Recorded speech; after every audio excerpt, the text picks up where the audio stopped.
Around the world with marches, rallies, protests, calling attention to employee and human rights concerns that transcend borders.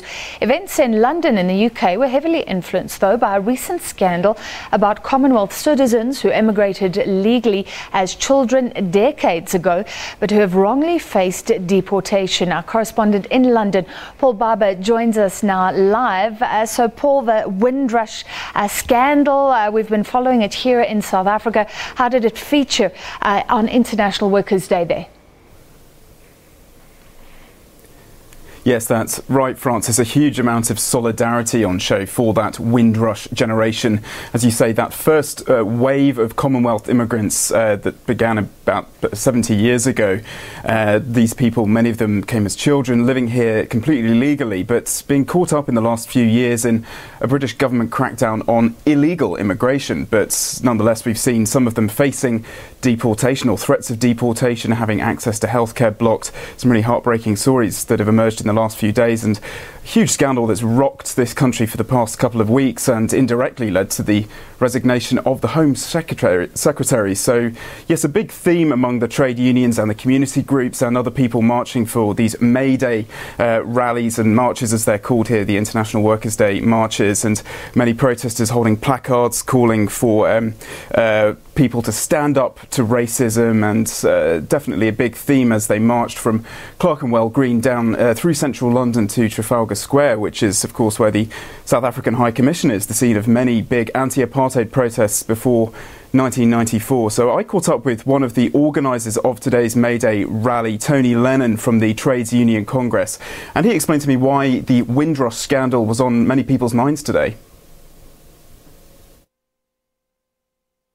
I think you'd find it difficult to find anybody on this march or anybody in London today who does not accept that the immigrants who arrived here in the 50s and 60s and have made such a contribution should be allowed to stay. But we now know the Home Office had a deliberate policy of setting targets which included removing people of that generation of arrivals.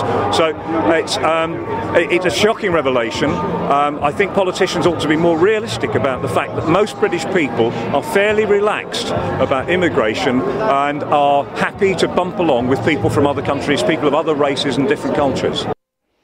Right, so the so-called Windrush generation being supported. What were the other themes, Paul? What else were people rallying for in London? Well, Brexit, of course, is overshadowing everything at the moment. Britain's departure from the European Union, which is just 1 year away. And in fact, Tony Lennon, who we just heard speaking there, was telling me that London itself is full of European Union citizens who have no real idea about their status after Brexit and what their rights will be if they can even stay in the country, despite contributing huge amounts to the country here.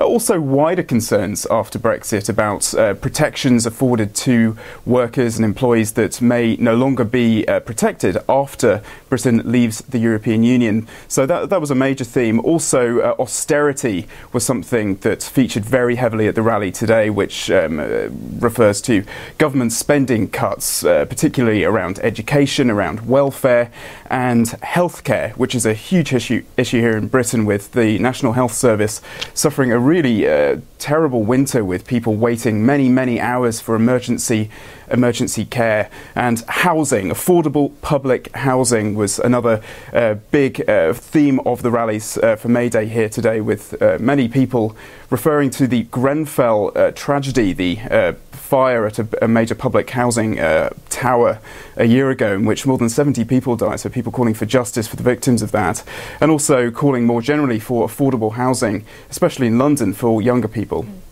Paul, finally, before we let you go, how big was the turnout? How high on the agenda is workers' rights for people in the UK?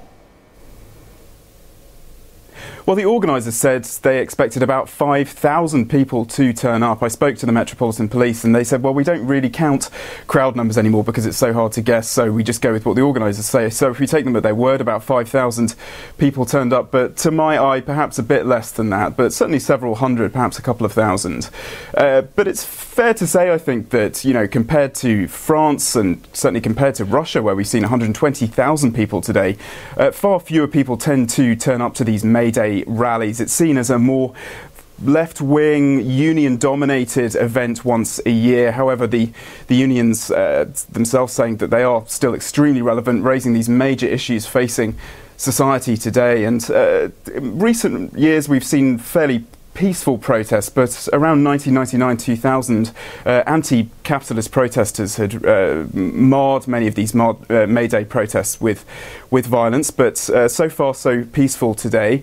And Tony Lennon, again, who we heard from a bit earlier, was saying that this is now seen as more of almost a family day out, with like-minded people getting together to fight for freedom, fairness and justice, and really highlighting those major issues such as Brexit, such as Windrush, and of course austerity. Francis. Thank you so much, correspondent in London, Paul Barber. And we will take you to various parts of the world tonight, looking at how Workers' Day was celebrated, commemorated, what workers are demanding. Certainly 5,000, not much in light of how significant the numbers were at rallies in South Africa today.